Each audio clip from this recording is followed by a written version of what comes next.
Hello everyone, welcome to commerce nation learn with confidence. आज हम discuss करने वाले हैं अबाउट रिग्रेशन एनालिसिस। ओके, तो चलिए डिस्कस करते हैं। बेसिकली यदि हम रिग्रेशन की बात करें तो रिग्रेशन एक हमारा स्टैटिस्टिकल टेक्निक है। जैसे कि इसके पहले हमने बहुत सारी स्टैटिस्टिकल टेक्निक्स को स्टडी किया है, like mean, median, mode, dispersion, correlation. Then उसी तरह एक हमारी और टेक्निक है स्टैटिस्टिक्स की, जिसको हम बोलते हैं रिग्रेशन। तो बेसिकली यदि हम रिग्रेशन की बात करें तो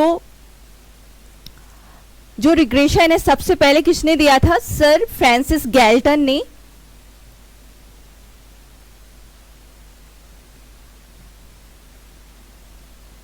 सर फ्रांसिस गैल्टन ने who used this term in 1877 while studying the relationship between the height of the father and the son, and he clarified in his research paper regression towards mediocrity in his heredity status। Basically ये जो sir Francis Galton हैं, उन्होंने 1877 में regression analysis को study किया और उन्होंने with the help of the age of the son and age of the father उन्होंने रिग्रेशन एनालिसिस को एक्सप्लेन किया।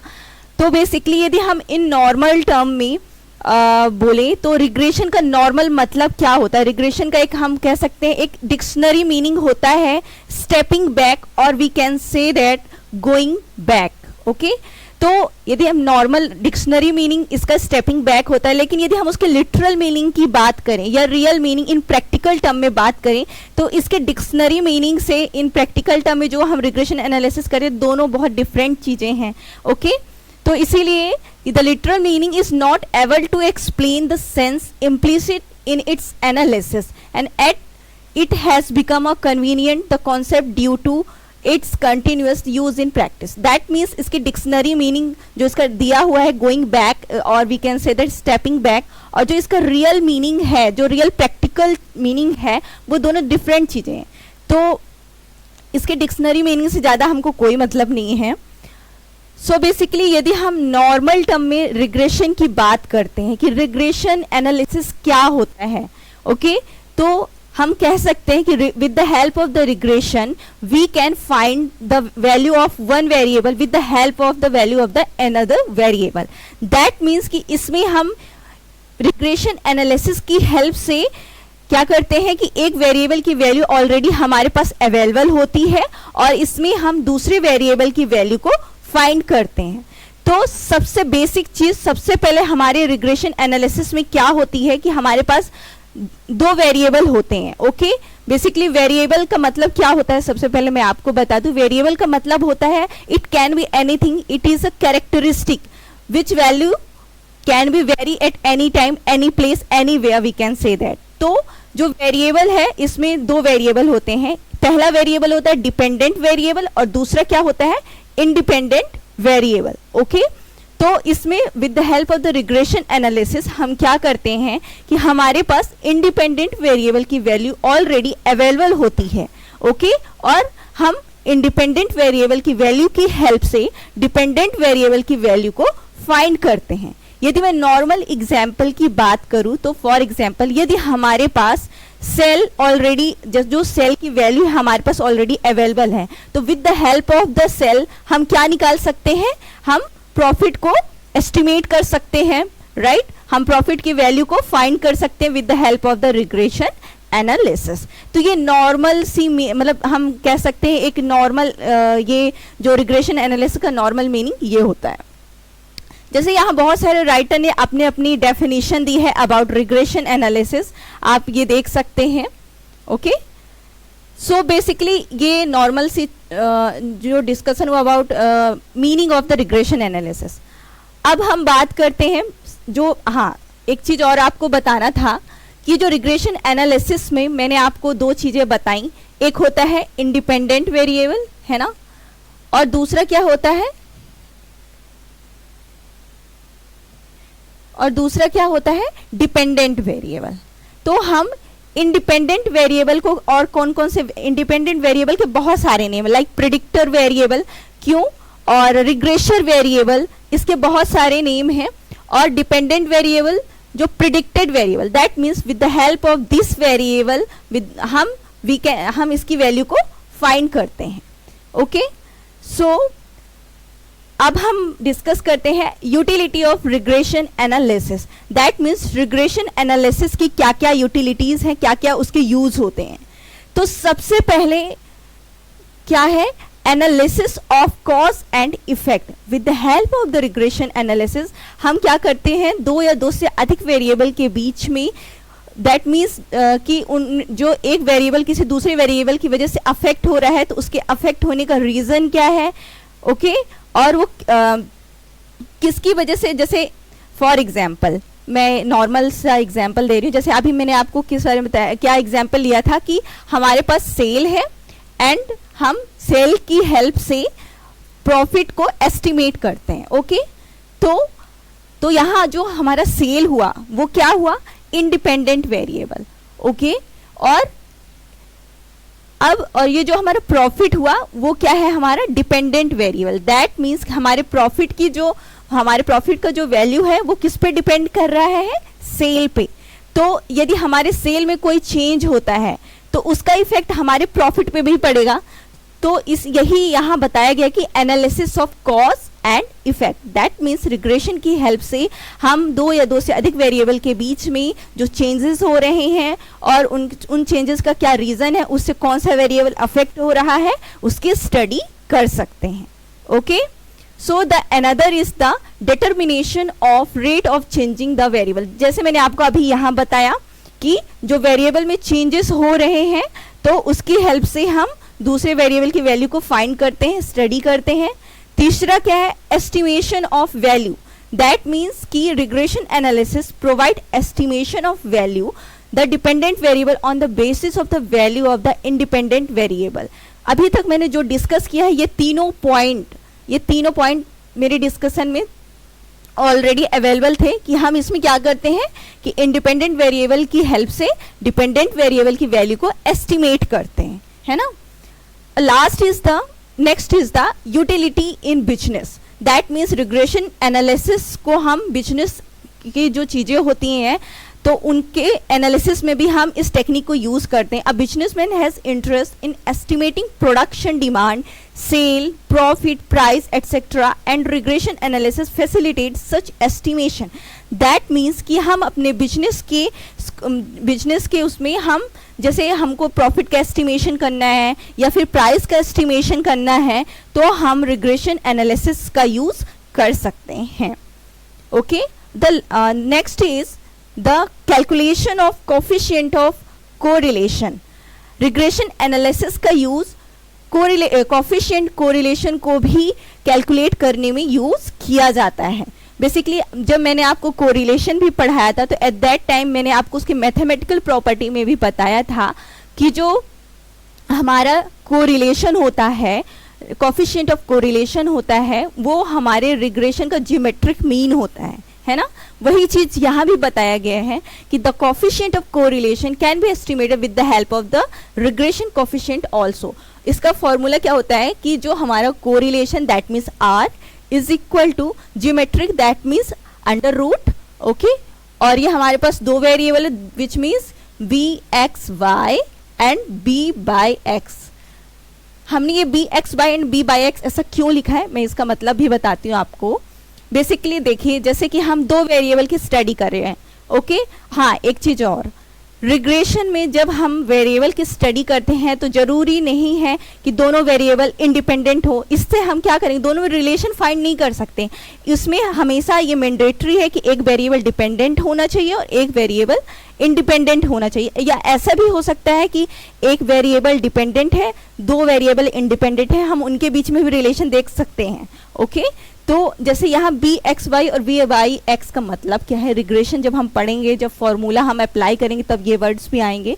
तो बेसिकली इसका मतलब ये होता है, जैसे हमने लिखा बी एक्स वाई, तो इसमें एक वेरिएबल है हमारा एक्स, ओके, और दूसरा वेरिएबल क्या है हमारा वाई। सबसे पहली चीज ये हुई। अब हम इसमें देखेंगे कि हमारा इसमें डिपेंडेंट वेरिएबल कौन सा है और इंडिपेंडेंट वेरिएबल कौन सा है।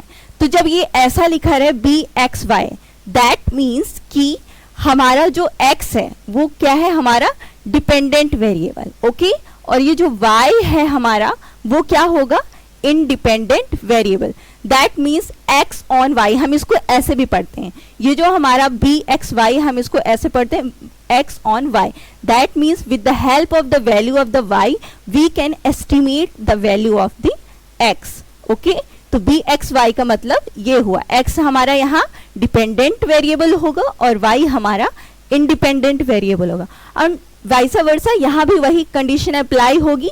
यहाँ लिखा है by(x), तो v(x) का मतलब हम इसको ऐसे भी पढ़ सकते हैं y on x, which means here y क्या होगा हमारा डिपेंडेंट वेरिएबल और x क्या होगा हमारा independent variable.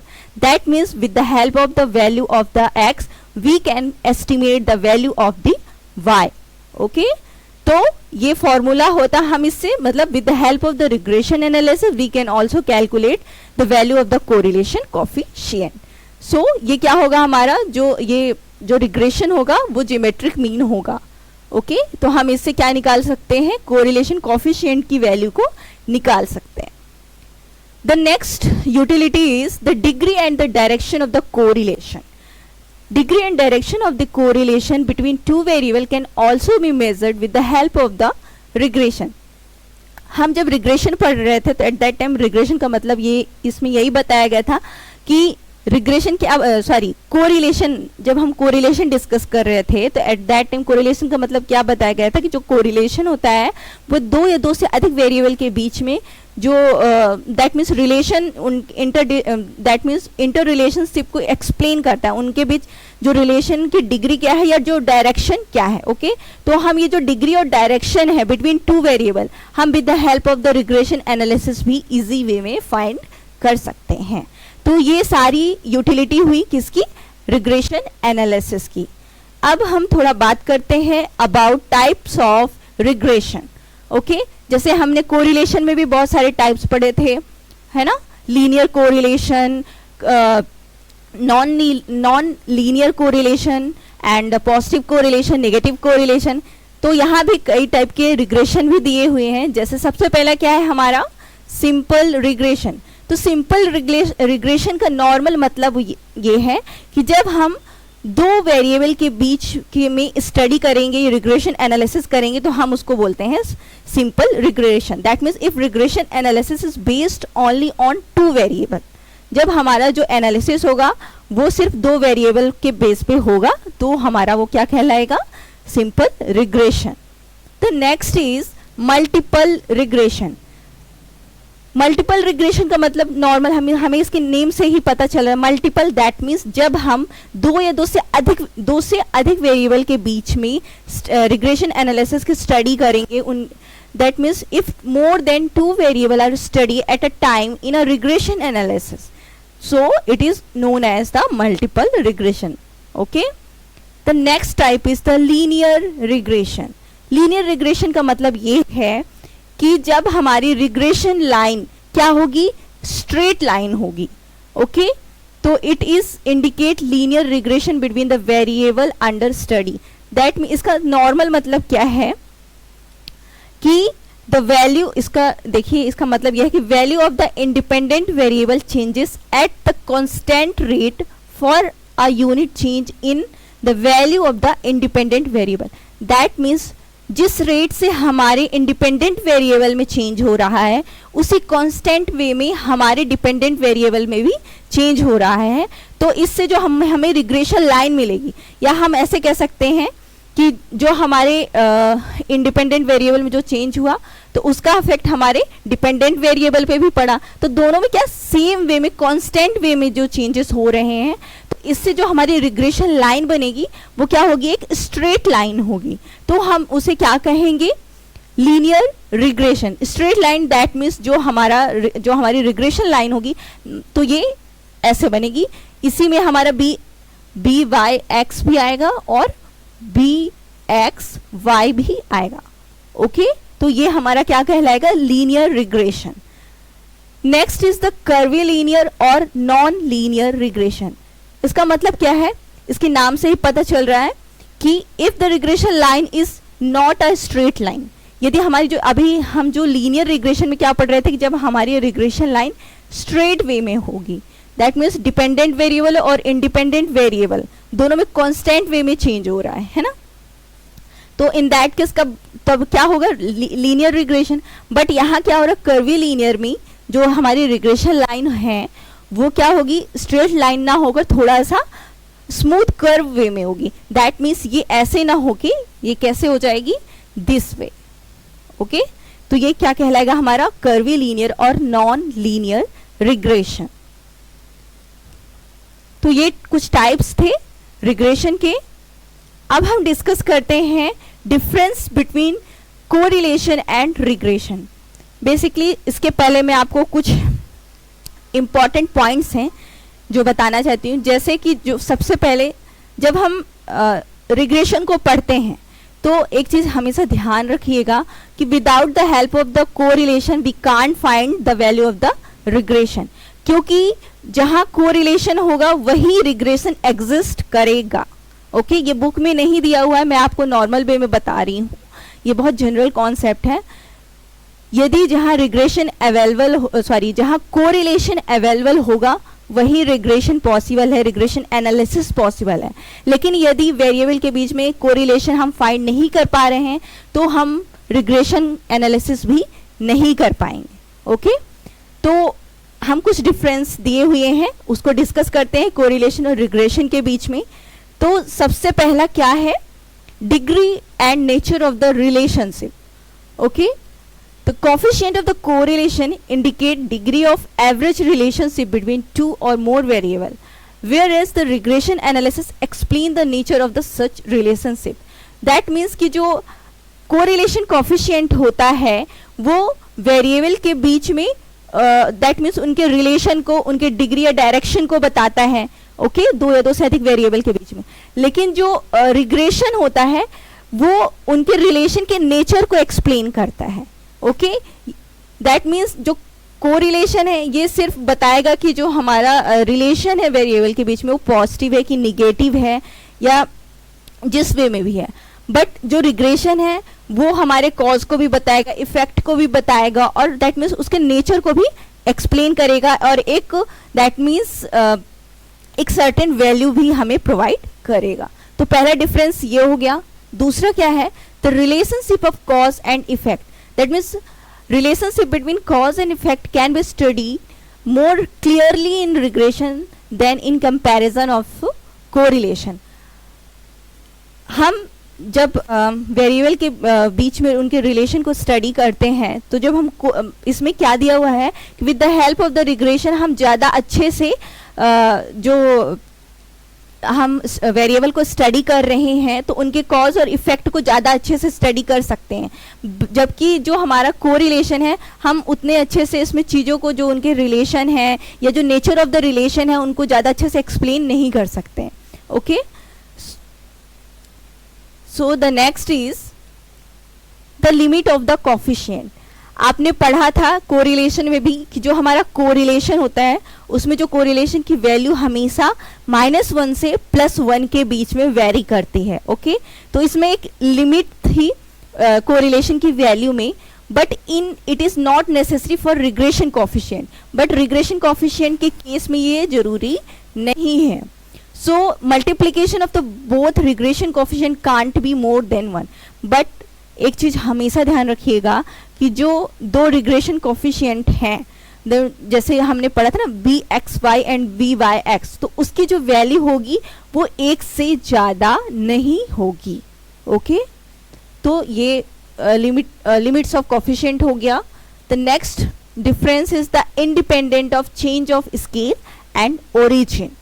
Okay, correlation coefficient is independent of change of scale and origin.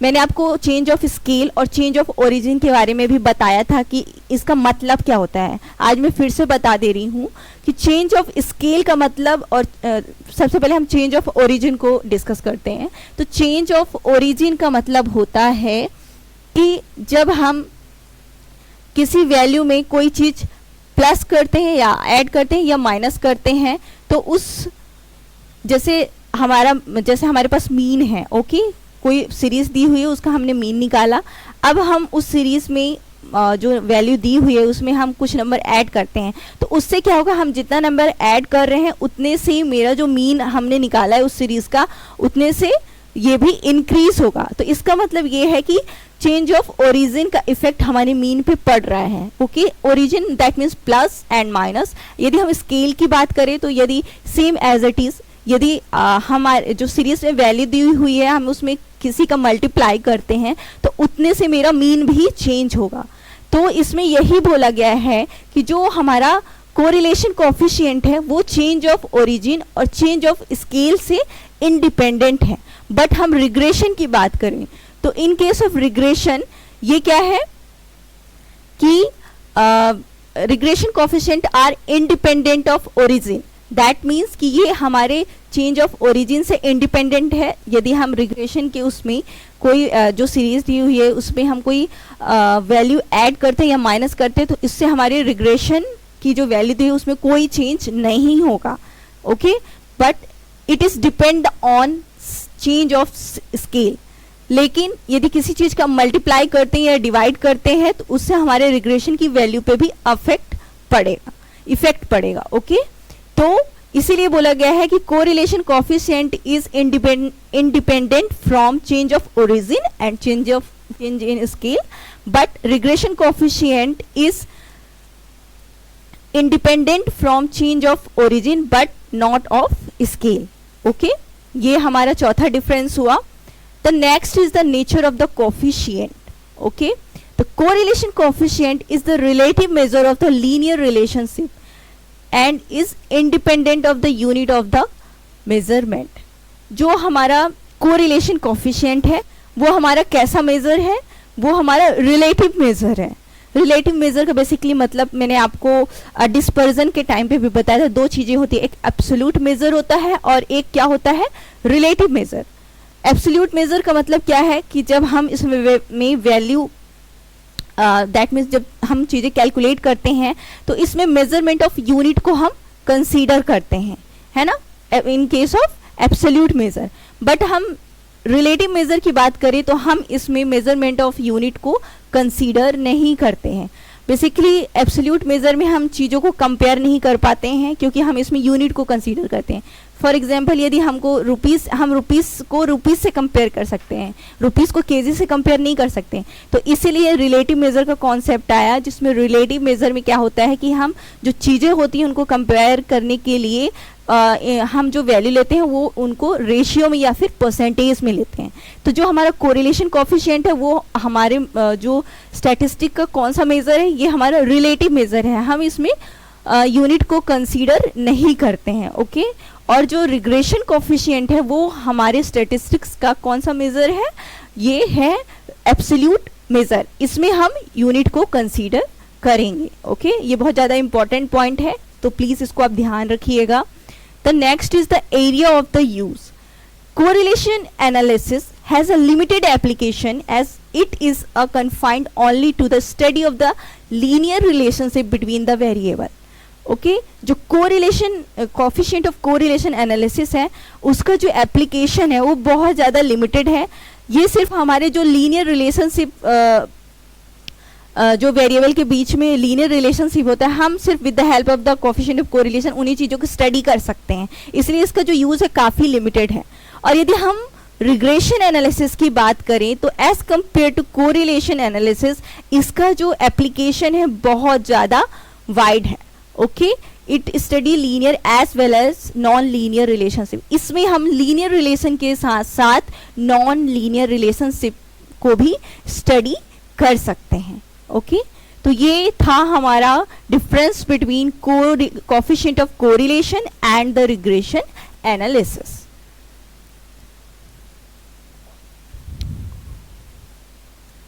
अब थोड़ा सा हम बात करते हैं अबाउट रिग्रेशन लाइन। जो मैंने अभी इसके पहले भी आपको बताया था रिग्रेशन लाइन के बारे में, हम उसी रिग्रेशन लाइन को फिर से यहाँ डिस्कस करते हैं कि regression line are the line of the best fit expressing mutual average relationship between two series.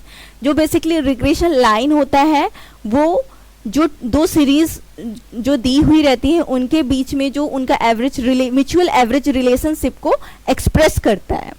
and these line give the best estimate of one variable for any given value of other variable.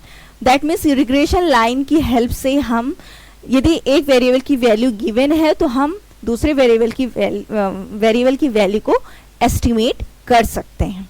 Okay तो basically इसमें बताया गया कि 2 regression line होती है. मैंने आपको इसके पहले भी बताया था, जो b बाई एक्स और v एक्स वाई, जो 2 चीज़ें मैंने आपको बताई थी, सेम वही इसी चीज़ को यहाँ बताया गया है कि हम उसको जो हमारा b एक्स वाई है इसको हम क्या पढ़ सकते हैं, x ऑन y.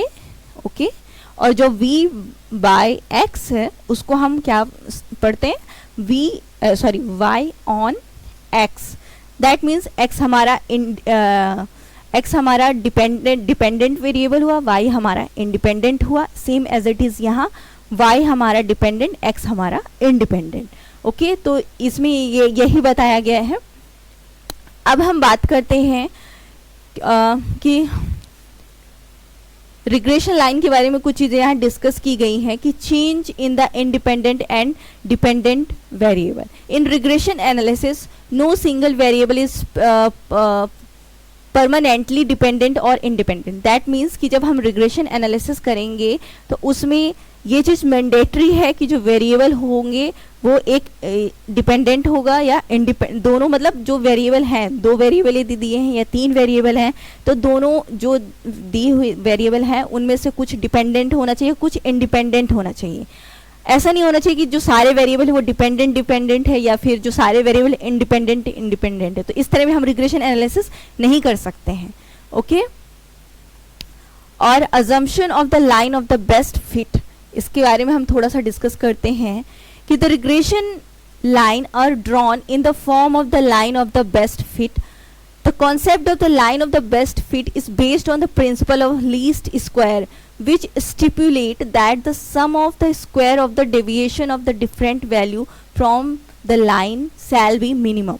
जो हमारा ये जो रिग्रेशन लाइन का ये जो line of the best fit का जो कॉन्सेप्ट है वो कॉन्सेप्ट किस पे बेस्ड है, वो कॉन्सेप्ट हमारे इस प्रिंसिपल पे बेस्ड है कि the least square which stipulate that the sum of the square of the deviation of the different value. That means जो वैल्यू हमारे पास दी रहेगी सबसे पहले हम उसमें क्या करेंगे, उसका मीन निकालेंगे. मीन निकालने के बाद हम उसका क्या निकालेंगे, डेविएशन निकालेंगे.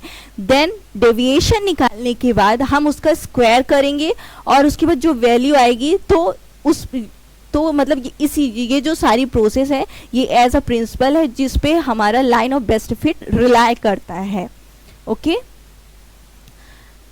सो और एक चीज और कि ये जो हम जैसे कोई भी ग्राफ पढ़ते हैं तो जो ये नीचे जो हॉरिजॉन्टल वाली लाइन रहती है, ओके जैसे जो एक्स एक्सिस होता है इसमें हमेशा हम किस वेरिएबल को पुट करते हैं, इंडिपेंडेंट वेरिएबल को. ओके और जो ये वाई एक्सिस होता है इसमें हम हमेशा डिपेंडेंट वेरिएबल को पुट करते हैं. ओके इस चीज को हमेशा ध्यान रखिएगा.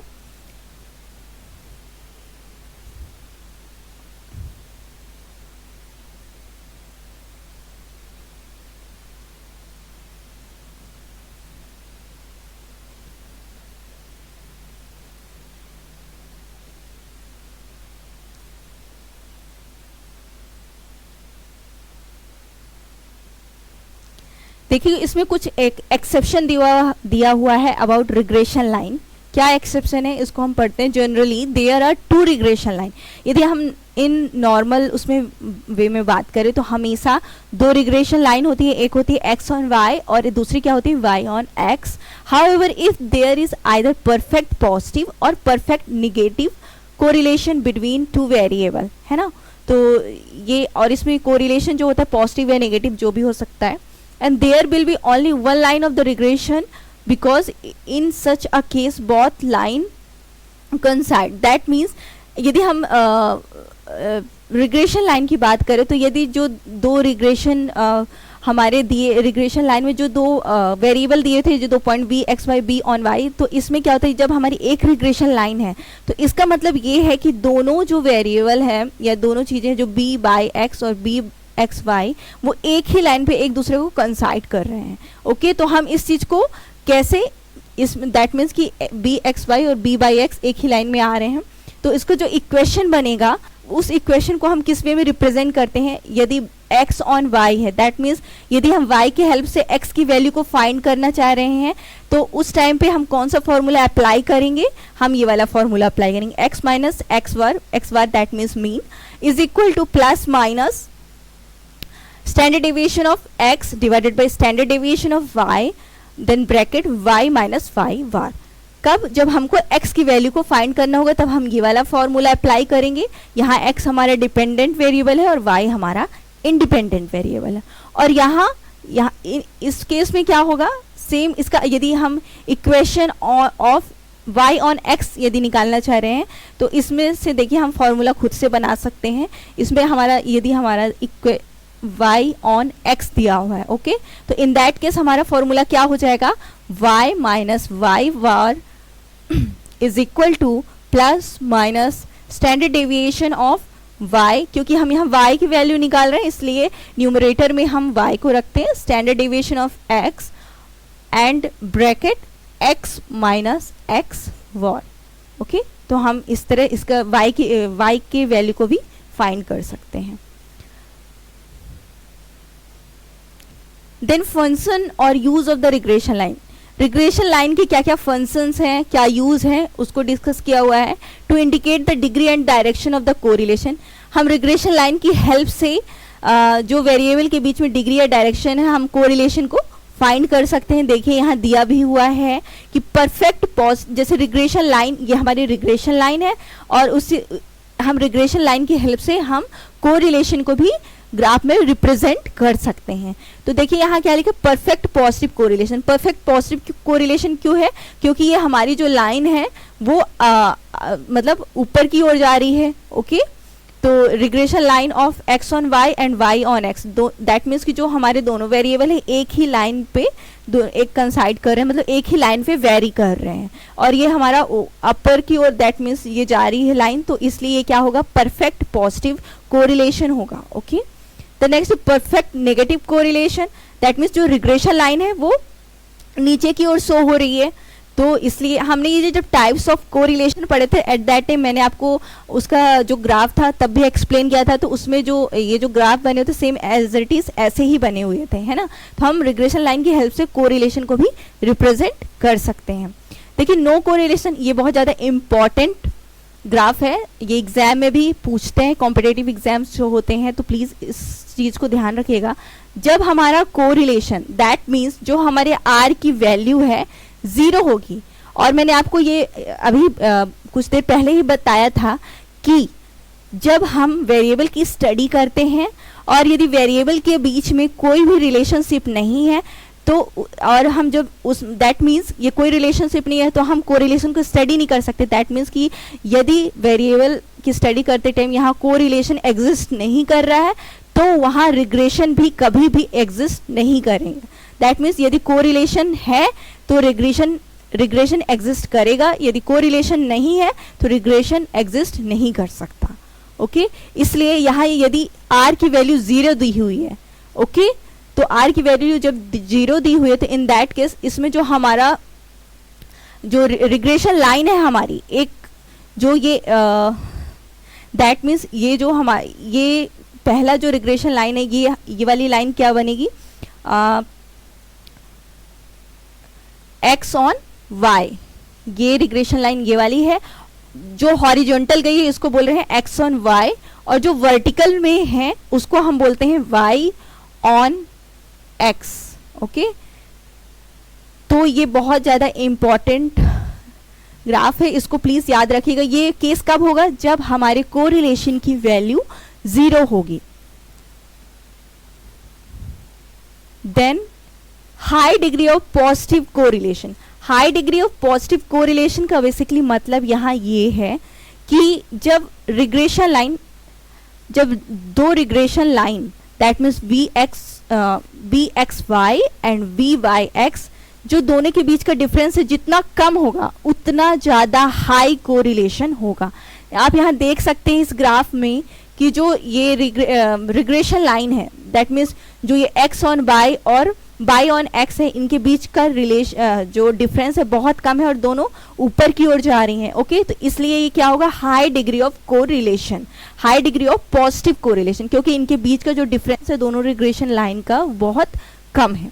और सेम इज इज इसमें देखिए नॉर्मल लिखा है कि low degree of positive correlation. इसमें ऐसा क्यों लिखा हुआ है low degree of positive correlation, क्योंकि इसमें जो दोनों रिग्रेशन लाइन दी हुई है b x y and b y x, उनके बीच का जो डिफरेंस है काफ़ी ज़्यादा है, इसलिए पॉजिटिव कोरिलेशन तो है बट एज कंपेयर टू इस ग्राफ के कम है, इसलिए इसको बोला गया low degree of positive correlation. Okay, अब आप यहाँ देखिए high degree of negative correlation. High degree of negative correlation में इसमें क्या होगा, क्योंकि हमारी रिग्रेशन लाइन दोनों नीचे की ओर जा रही हैं, है ना, तो इसलिए ये हमारा नेगेटिव कोरिलेशन होगा। और इसमें जो रिग्रेशन जो हमारे रिग्रेशन लाइन है दोनों के बीच में डिफरेंस कम मतलब कम है काफ़ी, है ना, तो इसलिए high degree of negative correlation. यदि नीचे की ओर दोनों लाइन जा रही है बट इनके बीच का जो गैप है वो काफ़ी ज़्यादा है, तो वो क्या हो जाएगा, low degree of negative correlation. Okay, तो ये सारी चीज़ें थी हमारे रिग्रेशन लाइन के बारे में। ओके,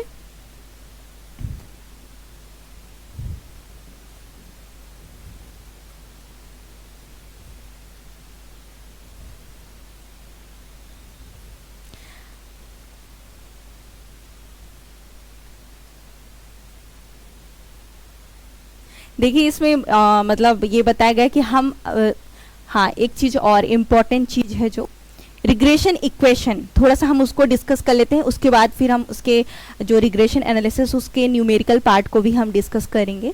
तो एक जो हमारा रिग्रेशन इक्वेशन होता है, रिग्रेशन इक्वेशन क्या होता है हमारा, y okay is equal to a plus b y plus e. Okay, ये हम सॉरी ये हाँ x होगा नॉट बाय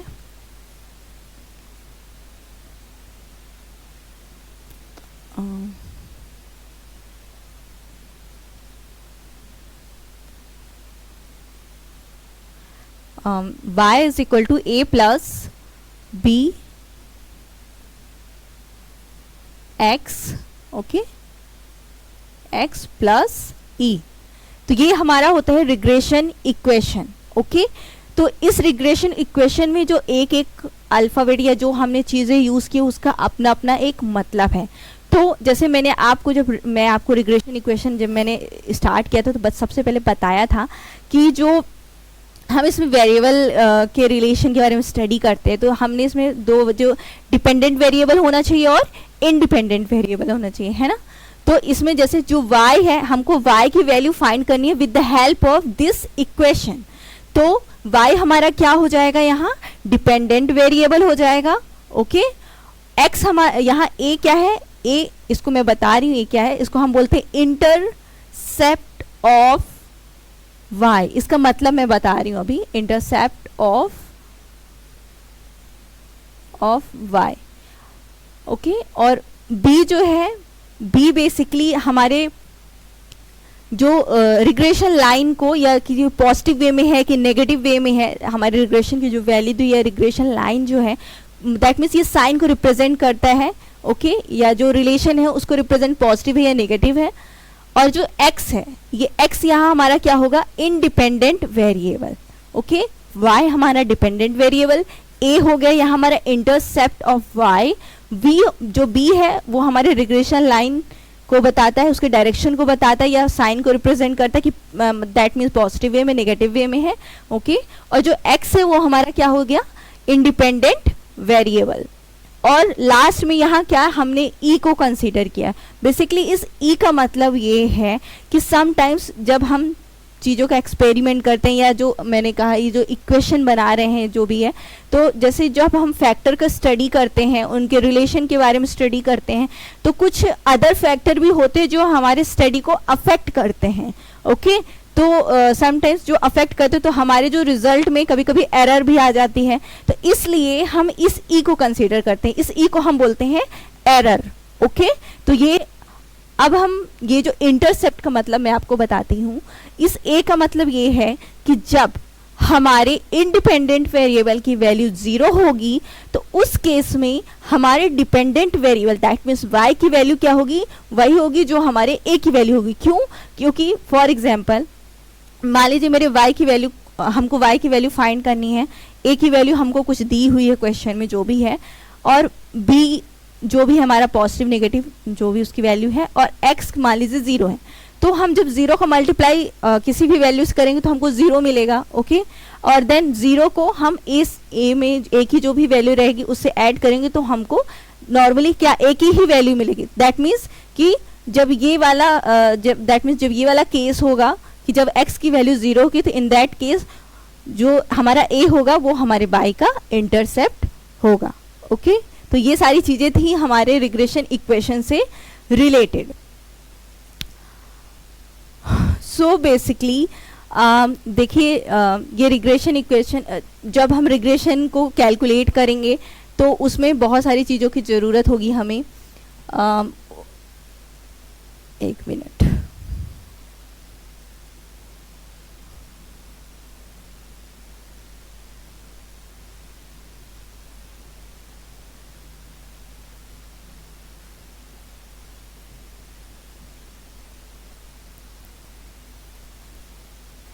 ओके।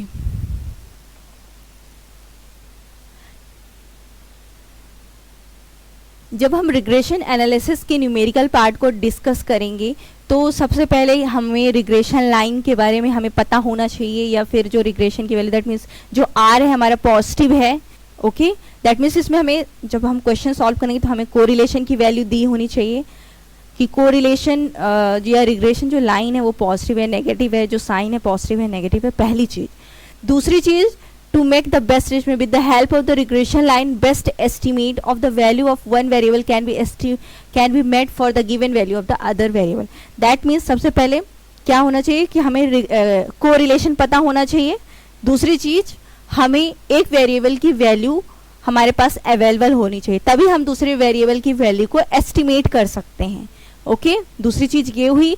तीसरी चीज़, to calculate of mean value, that means हमारे पास मीन वैल्यू भी अवेलेबल होना चाहिए जो सीरीज है। फिर लास्ट क्या है, ratio of variation. The ratio of variation at the particular point can also be find out with the help of the regression.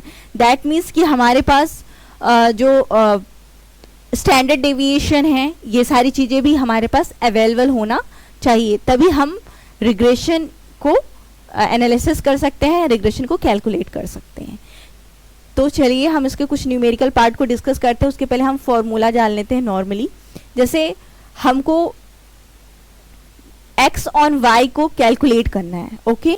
x on y को कैलकुलेट करने का मतलब क्या है कि हमारे पास y की वैल्यू गिवन होगी और हमें x की वैल्यू को कैलकुलेट करना होगा। दैट मीन्स x हमारा यहाँ क्या हो गया, x हमारा यहाँ डिपेंडेंट वेरिएबल हुआ और y हमारा इंडिपेंडेंट वेरिएबल हुआ। तो देखिए इसके लिए जो इक्वेशन बनेगा या जो फॉर्मूला होगा वो इस तरह से होगा, x minus x bar is equal to r which is our correlation, okay. Standard deviation of x divided by standard deviation of y minus y bar, okay. तो ये सारी चीज़ें हमारे पास अवेलेबल होना चाहिए। तो हम उससे क्या मतलब ये एक तरह से ये हमारा क्या बन जाएगा, इक्वेशन फाइंड होगा, ओके। इसी तरह से ये हम regression equation of y on x निकालना चाहिए। जब हम वैल्यू को पुट करेंगे इसमें से तो हमको जो regression equation x on y मिलेगा, एक इक्वेशन मिलेगा प्रॉपर वे में।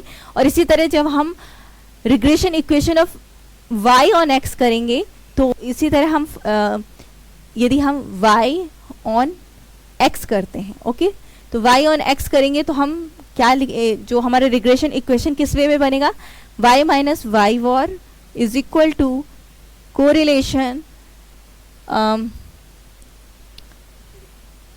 standard deviation of y divided by standard deviation of x, और यहाँ क्या हो जाएगा x माइनस एक्स वॉर।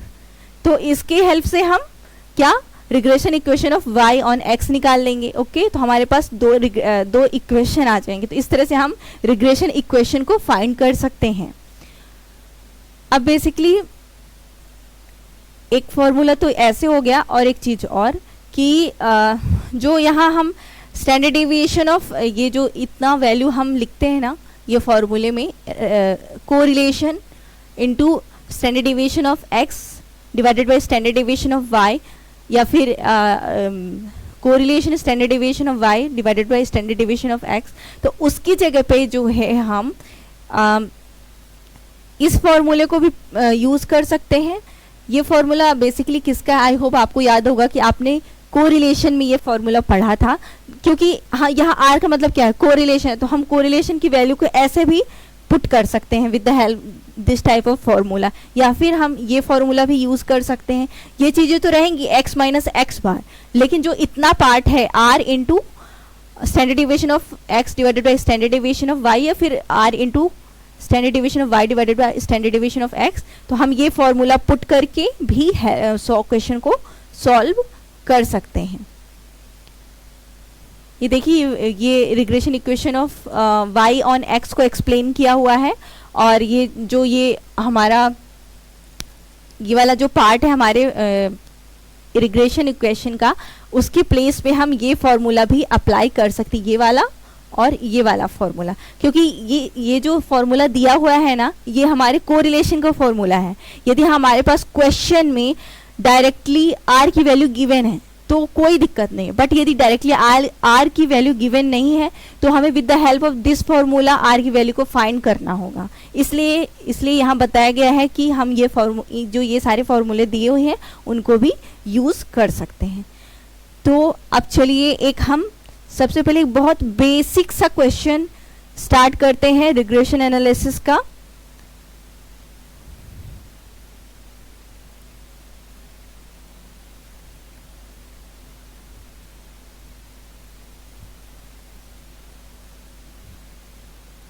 देखिए क्वेश्चन में ही हमारे पास क्या क्या दिया हुआ है, मीन दिया हुआ है, find out the regression equation of y on x from the given data. हमें क्या निकालना है, y की वैल्यू को फाइंड करना है विद, यहाँ हमारे पास x की वैल्यू दी हुई होगी क्योंकि यहाँ लिखा हुआ है y on x। y on x का मतलब y is dependent variable and x is the independent variable.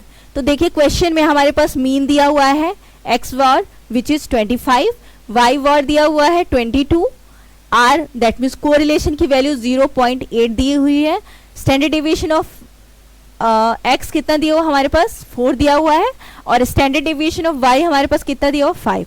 हमें कुछ भी नहीं करना है, बस नॉर्मल सा फॉर्मूला जो हमारे पास दिया हुआ था y ऑन x का जो रिग्रेशन इक्वेशन का था, क्या था फॉर्मूला, आई होप आपको याद होगा, क्या है, y minus y bar is equal to correlation into standard deviation of y, क्योंकि हम यहाँ y की वैल्यू को निकाल रहे हैं, तो standard deviation of y divided by standard deviation of x minus x war, और डायरेक्टली हमको क्या करना है, वैल्यू को पुट कर देना, y की वैल्यू हमको निकालनी है ना।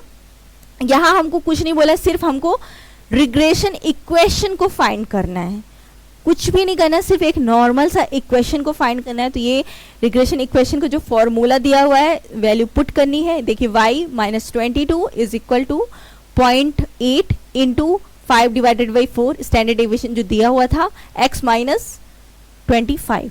तो आप इसको नॉर्मल कैलकुलेट करेंगे तो y minus 22 is equal to, आप इसको कैलकुलेट कीजिए तो ये क्या हो जाएगा, देखिए 0.8, okay, and in multiply how much 5/4। तो आप इसको यदि सिंप्लीफाई करेंगे तो ये देखिए ये कट जाएगा 5 से, और 5 1 जब 5 दैट मीन्स हमारे पास 1 बचा, कुछ बचा ही नहीं। तो ये नॉर्मल जो इक्वेशन है x माइनस 25 ये आ गया। अब हम क्या करते हैं, y, हमको y का इक्वेशन फाइंड करना था, तो y को हम y इज इक्वल टू ये x माइनस 25, और ये जो माइनस 22 है ये राइट साइड पे जाएगा, तो नॉर्मल क्या, ये जो माइनस में वो प्लस में हो जाएगा, तो y is equal to x minus 25 से प्लस 22 आप माइनस करेंगे तो कितना मिलेगा, -3। तो y हमारे पास जो वैल्यू आई वो क्या आई, y is equal to x minus 3। ये हमको मिला x on y regression equation, ये y is equal to x minus 3। तो ये normal equation, regression equation find करने का एक तरीका था। ओके, ये तो बहुत बेसिक सी चीज़ थी अबाउट रिग्रेशन एनालिसिस। ओके, इसी तरह देखिए यहाँ भी क्वेश्चन दिया हुआ है same as it is, x on y और वाई ऑन एक्स दोनों को हमको निकालना है, रिग्रेशन इक्वेशन का फाइंड करना है। तो ये बहुत सिंपल सा क्वेश्चन है। मैं आपको एक रिग्रेशन एनालिसिस एक्चुअल हम कैसे करते हैं उसको थोड़ा सा डिस्कस करते हैं।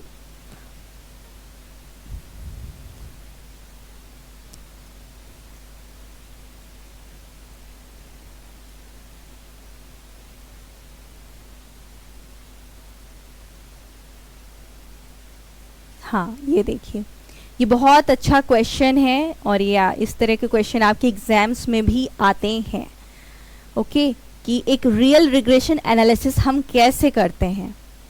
देखिए क्वेश्चन क्या दिया हुआ है, इसको अच्छे से पढ़िए। The information relating to marks obtained by 250 student in accountancy, okay, and the statistics in MCom examination of Meerut university are as follows.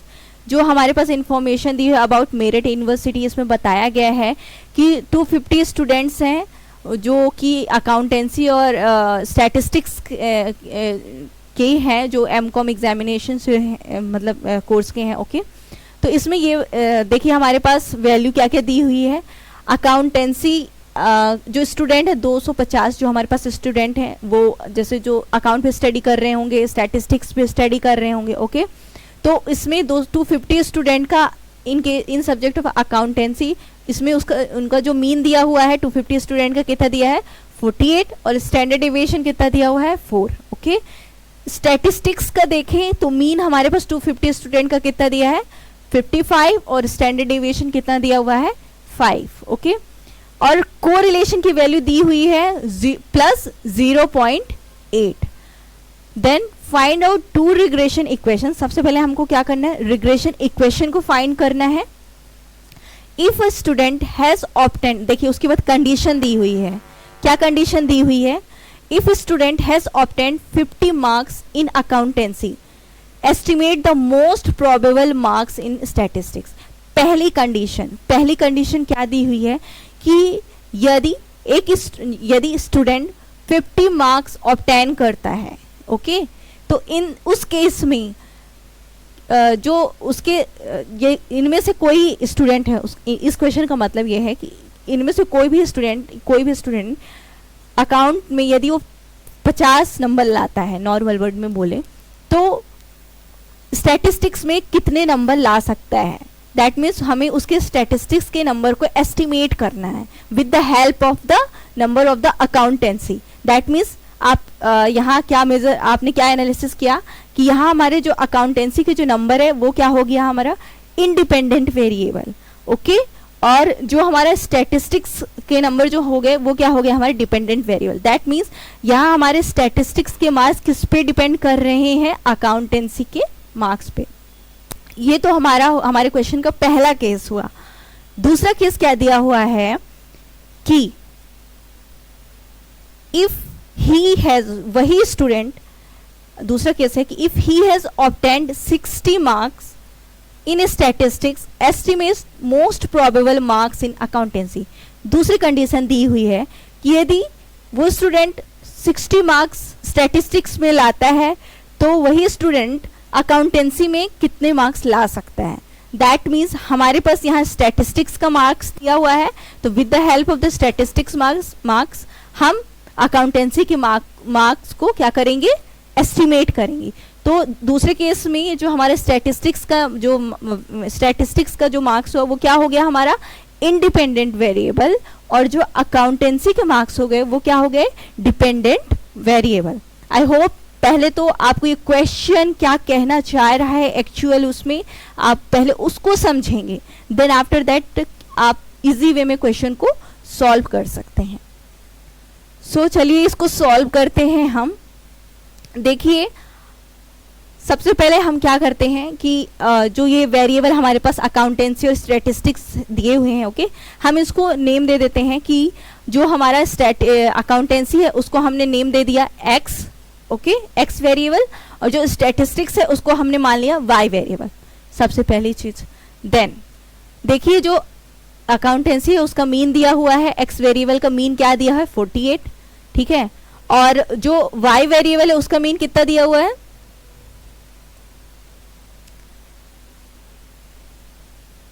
55, okay. Then standard deviation of accountancy कितना दिया हुआ है 4, standard deviation of statistics that means y 5, और correlation दिया है 0.08। सबसे पहले हमें क्या करना है, सबसे पहले हमें रिग्रेशन इक्वेशन फाइंड करना है दोनों सब्जेक्ट का, that means accountancy that means X and statistics that means Y. तो एक इक्वेशन हमारा regression equation X on Y बनेगा और दूसरा क्या बनेगा regression equation Y on X. So पहला रिग्रेशन इक्वेशन ये हुआ, दूसरा रिग्रेशन इक्वेशन ये हुआ। मैंने जैसे आपको इसके पहले बताया था कुछ भी नहीं करना, जो फॉर्मूला हमारे पास रिग्रेशन इक्वेशन का दिया हुआ था, in case of x on y हमारा फॉर्मूला ये होगा, और in case of y on x हमने अभी जस्ट डिस्कस किया था ये होगा। सिंपल सी वैल्यू पुट करनी है, इसको कैलकुलेट करने के बाद हमारे पास क्या आएगा, एक रिग्रेशन इक्वेशन आएगा, x is equal to 0.64y plus 12.8, okay. ये हमारा आ गया किसका, अकाउंट का रिग्रेशन इक्वेशन, क्योंकि हमने अकाउंट को क्या माना x माना, x वेरिएबल, ओके। और इसी तरह हम वैल्यू पुट करेंगे सारी मीन की, स्टैंडर्ड डेविएशन की, तो इक्वेशन हमको क्या मिलेगा, इनको कैलकुलेट करने के बाद y is equal to x plus 7। हमारे पास अब क्या आ गए, दो रिग्रेशन इक्वेशन मिल चुके हैं अब हमें। अब पहली कंडीशन क्या बोल रही थी हमारे क्वेश्चन की, कि पहली कंडीशन थी कि यदि कोई स्टूडेंट 50 मार्क्स किसमें अकाउंटेंसी में गेन करता है तो वो वही स्टूडेंट स्टैटिस्टिक्स में कितने मार्क्स गेन कर सकता है, हमें उसके मार्क्स का एस्टिमेशन लगाना था। तो आप देख सकते हैं कि यहाँ पास पहले कंडीशन में, जो ये हमारी पहली कंडीशन है, इसमें x की वैल्यू हमारे पास कितनी दी हुई है, अकाउंटेंसी के नंबर कितने दिए हुए हैं हमारे पास 50 दिए हुए हैं। तो हमको किसकी वैल्यू फाइंड करनी है, स्टैटिस्टिक्स की वैल्यू फाइंड करनी है। तो कुछ भी नहीं करना है, हमको यहाँ स्टैटिस्टिक्स की वैल्यू को फाइंड करना था ना, तो स्टैटिस्टिक्स को हमने कौन सा वेरिएबल माना है y। तो कुछ भी नहीं करना, डायरेक्टली हम क्या करेंगे, इस इक्वेशन पे जाएंगे, क्योंकि यहाँ y ऑन x है, दैट मीन्स हमको y की वैल्यू फाइंड करनी है। तो y is equal to x की वैल्यू हमारे पास कितनी दी हुई है 50, तो ये देखिए यहाँ बताया गया है y is equal to x plus 7, ये इक्वेशन को हमने पुट किया, देन x की वैल्यू है 50, तो 50 प्लस 7 57। तो इसको हम कैसे इंटरप्रिटेट करेंगे, देखिए इसको क्वेश्चन को सॉल्व करने के बाद उसका इंटरप्रिटेशन बहुत ज़्यादा स्टैटिस्टिक्स में इम्पॉर्टेंट होता है, ओके। तो हम इसका इंटरप्रिटेशन कैसे करेंगे कि जिस स्टूडेंट ने अकाउंटेंसी में 50 मार्क्स गेन किए थे, वही स्टूडेंट स्टैटिस्टिक्स में कितने मार्क्स गेन कर सकता है 57।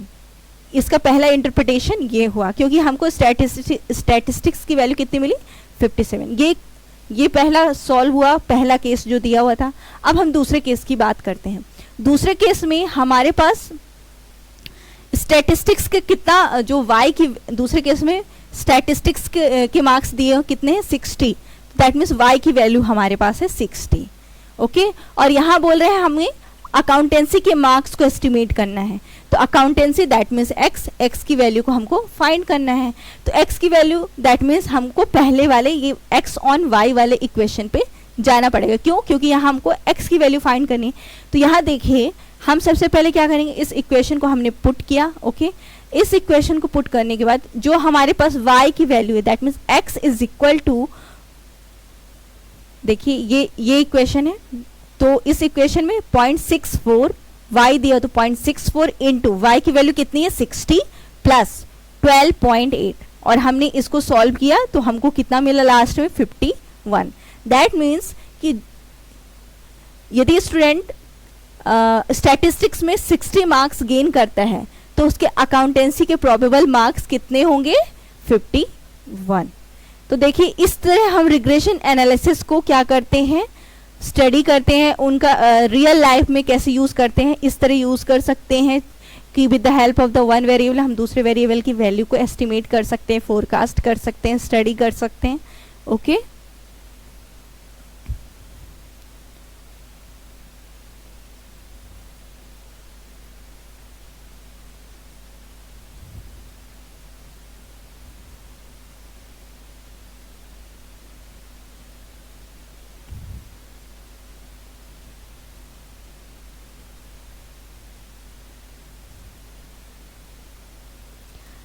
चलिए अभी तक हमने नॉर्मल किसके बारे में डिस्कस किया, रिग्रेशन, ओके, रिग्रेशन एनालिसिस के बारे में।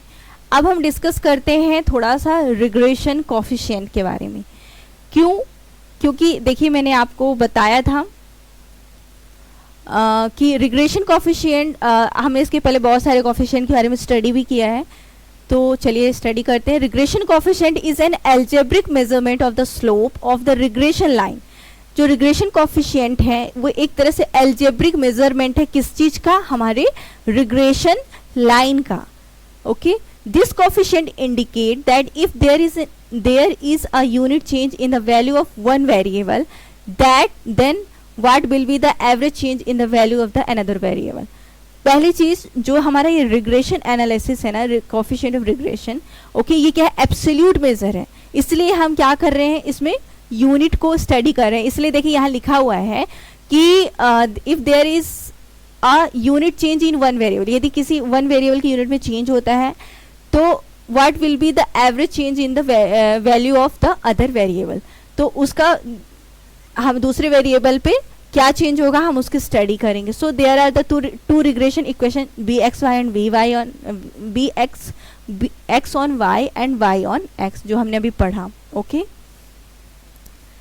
तो ये देखिए पहले क्या था, regression coefficient of x on y, हम इसको ऐसे लिख सकते हैं कि bxy is equal to standard deviation, correlation standard deviation of x divided by standard deviation of y, okay. और हाँ, इसकी जगह पे हम ये फॉर्मूला भी अप्लाई कर सकते हैं जब यदि हमारे पास r की वैल्यू क्वेश्चन में गिवन नहीं है, तो फिर हमें ये वाला फॉर्मूला अप्लाई करना पड़ेगा, या फिर हमें ये वाला फॉर्मूला भी अप्लाई करना पड़ सकता है। और यदि कैलकुलेशन कोफिशिएंट ऑफ कोरिलेशन का, ये जो कोरिलेशन जब हम कैलकुलेट कर रहे थे, तो जो कैलकुलेशन कोफिशिएंट ऑफ कोरिलेशन वाली मेथड जो थी उसका फॉर्मूला ये था, हम इसको भी यूज़ कर सकते हैं। कब यूज़ करेंगे इन चीज़ों को, जब हमारे पास क्वेश्चन में डायरेक्टली आर की वैल्यू गिवन नहीं होगी, ओके। इसी तरह ये हमारा regression coefficient of y on x होगा सेम एज इट इज़, जैसे हमने एक्स ऑन वाई में स्टडी किया पूरा वैसे इस तरह इसमें भी है। सिर्फ एक चीज़ ध्यान रखिएगा, यदि देखिए बी एक्स वाई में जो इसके डिनोमिनेटर में यहाँ क्या होगा, हम ये जो इंडिपेंडेंट वेरिएबल हम उसकी वैल्यू को लेंगे सिर्फ, that mean summation of d square divided by n into n minus summation of d y x. और इसका जस्ट अपोजिट क्या होगा, जब हम y की वैल्यू को कैलकुलेट करेंगे तो यहाँ जो डिनोमिनेटर में जो वेरिएबल होगा वो क्या, कौन सा वाला होगा, x वाला होगा, ओके। तो ये सारे फॉर्मूले हैं। अब हम थोड़ा सा प्रॉपर्टी पढ़ते हैं, रिग्रेशन कोफिशिएंट की क्या क्या प्रॉपर्टी है। तो सबसे पहले property same sign. Same sign का मतलब both the regression coefficient will have the same algebraic sign, either both of these will be positive और negative, and it is never possible that one of the regression coefficient is negative and other is positive। that means जो हमारे पास regression coefficient that means इसका मतलब ये है कि हमारे पास जो bxy और byx की जो दोनों की जो वैल्यू होगी वो सेम होनी चाहिए, अलग अलग नहीं होनी चाहिए। या तो दोनों पॉजिटिव होंगे या तो दोनों नेगेटिव होंगे। ऐसा नहीं होगा कि एक पॉजिटिव और एक नेगेटिव है, नहीं, ऐसा नहीं होगा, ओके। दूसरा क्या कहते हैं, दूसरी प्रॉपर्टी क्या है, value of coefficient. Both regression coefficient can't be greater than 1। That means कि जो रिग्रेशन कोफिशिएंट की जो वैल्यू है, जब हम रिग्रेशन कोफिशिएंट कैलकुलेट करेंगे तो जो वैल्यू आएगी वो एक से ज़्यादा नहीं हो सकती है। ये बहुत ज़्यादा इंपॉर्टेंट पॉइंट है, ये वाला भी और ये वाला भी। ये एग्जाम में नॉर्मल उसमें पूछता भी है, तो प्लीज़ इसको आप ध्यान रखिएगा। तीसरी चीज़ क्या है, calculation of correlation coefficient. With the help of the regression coefficient हम कोरिलेशन कोफिशिएंट की वैल्यू को कैलकुलेट कर सकते हैं इस फॉर्मूले की हेल्प से, ओके। क्या जो हमारा रिग्रेशन कोफिशिएंट होता है वो ज्योमेट्रिक मीन होता है ना। तो हम ये formula r is equal to under root b x y into b y x, हम कोरिलेशन कोफिशिएंट को कैलकुलेट कर सकते हैं। Sign of correlation coefficient, the coefficient of the correlation will have the same sign as that of the regression coefficient.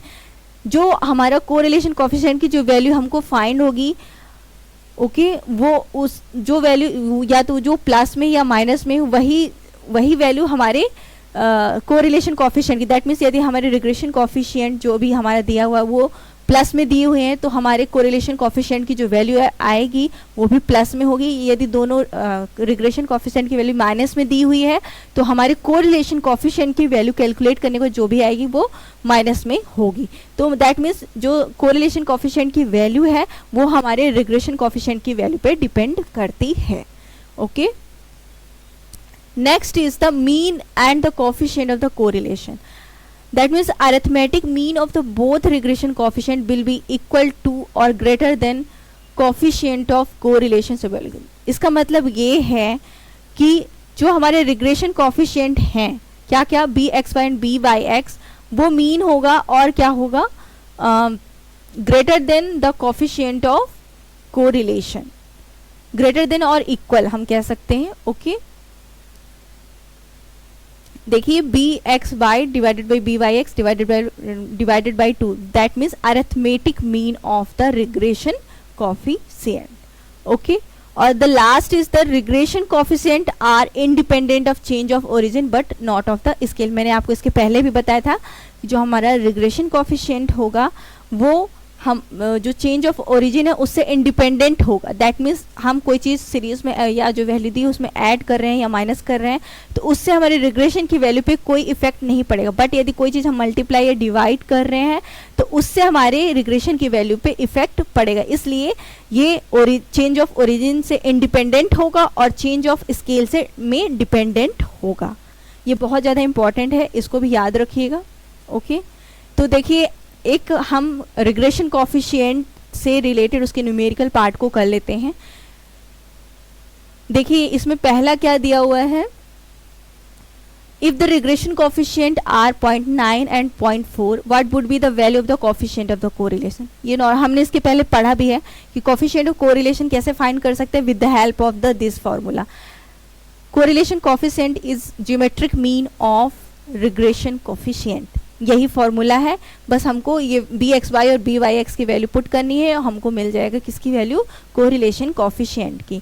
इसी तरह यदि calculate two regression coefficient from the following information, यदि हमारे पास standard deviation दिया हुआ है एक्स का, standard deviation Y और कोरिलेशन दिया हुआ है तो हम इससे क्या निकाल सकते हैं, इसकी हेल्प से हम रिग्रेशन कोफिशिएंट कैसे कैलकुलेट करेंगे। सबसे पहले हम बी एक्स वाई की वैल्यू को कैलकुलेट करेंगे। बी एक्स वाई की वैल्यू को हम कैसे कैलकुलेट करते हैं, b x y is equal to r into standard deviation of x divided by standard deviation of y. तो हम ये फॉर्मूला पुट कर देंगे। देखिए हमारे पास 0.8 into standard deviation of x कितना दिया हुआ है 14 divided by standard deviation of y 20 और इसको हम सॉल्व करेंगे। ओके, तो हमारी जो वैल्यू आएगी कितनी आएगी, बी एक्स वाई की वैल्यू 0.56। इसी तरह हम बी वाई एक्स की वैल्यू को फाइंड करेंगे तो जो फॉर्मूला पुट करेंगे और वैल्यू पुट करने के बाद वैल्यू आएगी बी वाई एक्स की 1.143। ओके, तो इससे हमको रिग्रेशन कोफिशिएंट की वैल्यू फाइंड हो गई।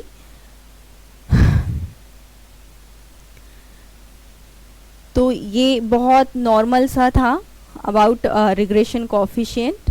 ओके, क्या डिस्कस किया अबाउट रिग्रेशन एनालिसिस, उसकी यूटिलिटी दैट मीन्स उसके इम्पोर्टेंस के बारे में, देन रिग्रेशन एनालिसिस के प्रॉपर्टीज़ क्या क्या है, उसके मैथमेटिकल प्रॉपर्टीज़ क्या क्या हैं, फिर हमने रिग्रेशन इक्वेशन के बारे में डिस्कस किया, देन रिग्रेशन लाइन के बारे में डिस्कस किया, बहुत सारे ग्राफ के बारे में डिस्कस किया, फिर उसके बाद उसके कुछ न्यूमेरिकल पार्ट को डिस्कस किया, देन उसके बाद रिग्रेशन कोफिशिएंट को डिस्कस किया। ओके, सो ये सारी चीज़ें थी about regression analysis. All these things from my side. Thank you.